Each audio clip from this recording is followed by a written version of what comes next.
What is going on, everybody? It is Monday, which means it's time for the next episode of my News Radar. But before we do jump into that, if it's your first time on my channel, welcome. If you enjoyed today's video, please do consider hitting that like button or subscribing for more content like this. Let's jump into it. So just the other day, I showed off some renders of Surface Duo 2 from another tech YouTuber. I'll put a link to that original video in the description down below so that you can properly see those original renders as well as that person's original video, so you can continue to try and support that creator as well. And they looked really good. They looked really, really close. But I've got something even better to share with you today, because our friend Johannes tweeted this at me, and this article has an exclusive look at some Surface Duo 2 renders based on what they know, and it's more accurate, and they look really, really, really, really good. So without any more waffling, talking about it, let's just look at them because they look freaking amazing. And again, the link to this will be in the description down below as well. Surface Duo 2, this is what it will look like. So we have a good look here of that camera bump, and this has been very controversial for a lot of people. Black camera bump, white Surface Duo. We don't know if that's going to change or not. I've not heard anything one way or the other, but that is absolutely correct. Looking here from this perspective, we can see, we've talked about, will this thing rock on a table with that camera bump? I think you can see that is clearly going to be the case. Here we see it folded over in phone mode, and I think that the bezels here are pretty accurate. This is about the same bezel on the side and about what we're expecting as far as the top and the bottom. This perspective, though, is fantastic because this shows pretty much exactly what we've been talking about, right? So if you remember about a week ago, one of my viewers, Sandra Payne, sent me a picture where she 3D printed the camera bump that appears to be on Duo 2, put it on the back of her Duo, and then sent me this with the bumper on. Now, keep in mind, visually remove the bumper from your mind here, so carry this through here. And what she came up with is that's pretty damn close to what we've actually got here. So I think this is extraordinarily accurate, and I think that it serves to reinforce the idea that if you take your Duo, you flip the thing around into phone mode, and you open it up just a little bit more, right? You get it to about there, and you hold it in your hand and you try to use it for a minute like that, you're going to realize it's not that big of a deal. I know that looks horrible, but I'm telling you, if you do this to your own Duo and then try to use it, it's not a big deal. It's actually totally fine. So really, really cool side view here. And again, talking about those bezels, this is bang on from what I understand, right? So the bezel on the side, that's about what we've got on the current Duo. They didn't really do any sort of changing there. You can see on the actual Duo here, that's about right. But the top and bottom, the chin and the forehead, has shrunk a little bit. We know that they're still going to be there, but they have shrunk a little bit. Also, the edges here, the corners are rounded. That is also correct. We've got to look here at the slim pin on the back, and as you can see, the slim pin is thicker than the camera bump. So, maybe the slim pin can sit right here when it's in phone mode. It'll nestle in between there. That'll be interesting to see as well. The black model looks really, really good as far as I'm concerned. But yeah, this is an even better, even more accurate look at Surface Duo 2. And again, if you want to see these pictures in their full glory, full resolution, link is in the description down below. And a huge thanks to Johannes for sending this to me. Thank you. So let's jump over to the world of Samsung, where they just announced a brand new tablet. You guys know that I'm a pretty big fan of the Galaxy Tab S7. I use one, quite a bit. It's a pretty good tablet. So when I saw news that they had just released a Tab S7 FE or Fan Edition, of course my interest was piqued because the Fan Edition phones have essentially represented a device where you're getting most of the big good specs, but at a lower price point. So you're getting premium for less. So why would you not want this when it comes to a tablet? So I start reading through what we're getting here, and I kind of think that this might not be what people think it is. So here are the details first, right? So the S7 FE first we released as a 5G model, and it is now available. It became available on August the 5th. right? You can get it for $669, which is already a little bit steep. You know, you expect this thing to be quite a bit cheaper than the standard S7, but it's really not. Now, there's going to be a Wi-Fi model that's going to be available at $529. We won't see that until September. Now, as far as the specs go, we've got a 12.4-inch display, which is the same size as the S7 Plus, so it's a bigger screen, and that's a good thing. However, rather than being an OLED, it's a TFT LCD, so the screen's quality is going to take a pretty big hit when compared to the S7 or the S7 Plus in particular. Now, the 5G model, which you're going to be getting first, is powered by a Snapdragon 750G. Now, this is as opposed to the Snapdragon 865 that is in the Tab S7. I don't have a huge problem with the 750G. It's not slow, but it is a pretty big step down from the 865 that was in the other versions. But this is where things get really strange here.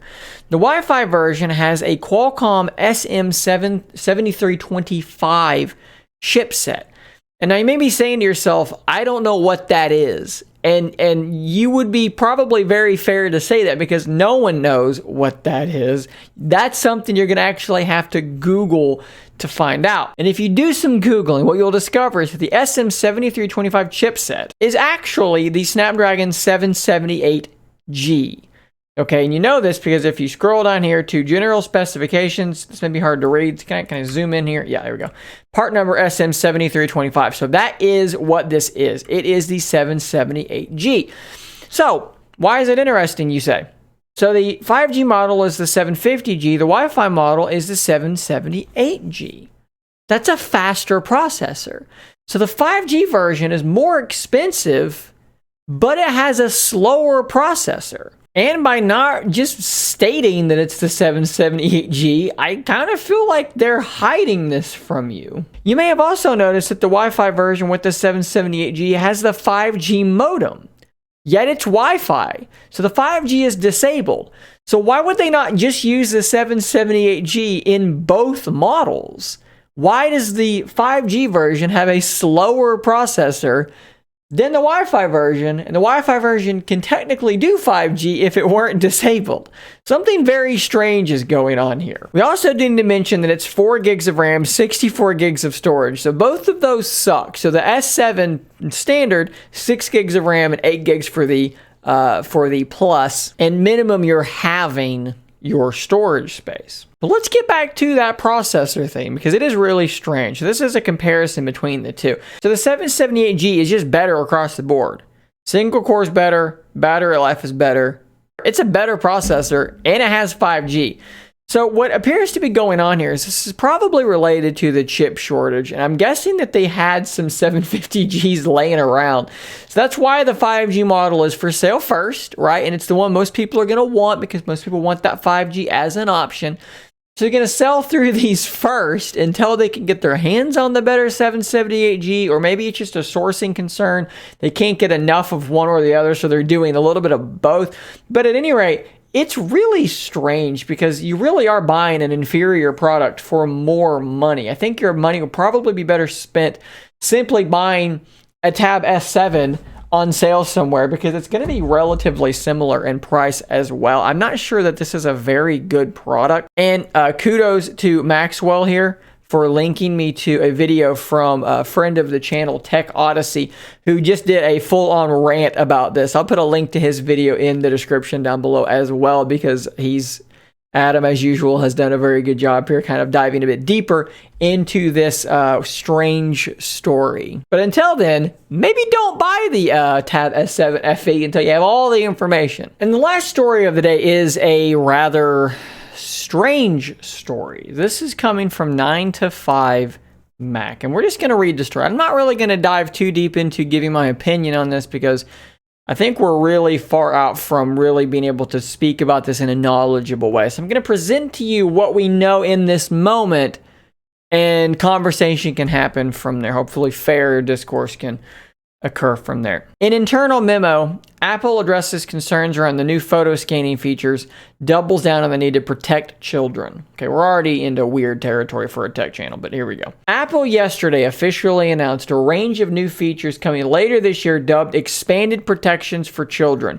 This new feature includes protections for sensitive images in iMessage, iCloud photo scanning for, well, I'll just let you read that so that I don't say it and get myself in trouble, and new knowledge for Siri and search. So basically what we're talking about here is a situation where Apple is scanning the photos coming out of and going into your device and checking to make sure that they are appropriate. Now on its face, this sounds great. Let's protect children from these horrible things that can happen to them, of course. However, I think you can very quickly see where that might be a privacy concern for people. They're also, however, going to be doing something similar with photos stored in iCloud. You can read this paragraph here. I'll quickly go through it. So basically what it sounds like they're doing is they're checking the images you're uploading to your iCloud account against known photos which are illegal to see if they are the same photos. If they are, well, we have a problem. Now, it's really important to note here that when we're talking about the iCloud uploads, they're talking specifically about known content, right? But if you look at the verbiage used in the messages section, that's not what we're saying. We're actually looking at, again, this is for an account being used by someone under the age of 13. So 13, I guess 13 or under, or 12 or under, I don't know, whatever. So a child. This is not known explicit content. This is just explicit content in general. So the photo actually going to this child or from this child is being scanned. Take that for what it's worth. And then consider what happens when they want to expand this.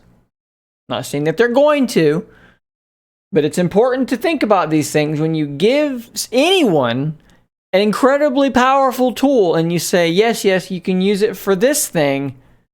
You have to always remember, what if they start using that incredibly powerful tool for other things, and what will that mean? Not saying this is bad. Tools aren't bad. Tools aren't good or bad. They're just tools. It's how they're used. And who gets to have them? They're doing something similar with Siri and search. So they're going to be, checking to see what you're searching for, to see if something illegal is going on there as well. This has drawn some pushback from certain people, like Edward Snowden, who is, of course, a very security-minded person. No matter how well-intentioned, Apple is rolling out mass surveillance to the entire world with this. Make no mistake, if they can scan for this today, they can scan for anything tomorrow. They turned $1 trillion of devices into iNarcs without asking. Guys, this is a very complicated issue. It is something that needs to be talked about. Obviously, protecting children should be an utmost priority for everyone. However, how much control do we hand over to Apple to be checking what's on our devices in order to protect kids? And what risk do we run in giving them that power? How much power should Apple be allowed to have? These are all very important questions, and I would absolutely love to have a proper discourse about this, because this needs to be talked about. So please stay civil. Please keep your head on straight. Let's be nice about this, and let's be intelligent about this. But let's talk about it in the comments down below. So guys, that's all the news I have for you today. Be sure to check back every Monday and Friday for the next News Radar. Thanks for watching all the way to the end of the video. Thanks to you guys who have supported me at scaryifliteral.com, as well as through Flattr, where you can make quick and easy monetary donations to help this channel continue running the way that it is and maybe even grow further. Stay tuned for content just like this, and until next time, stay nerdy, my friends.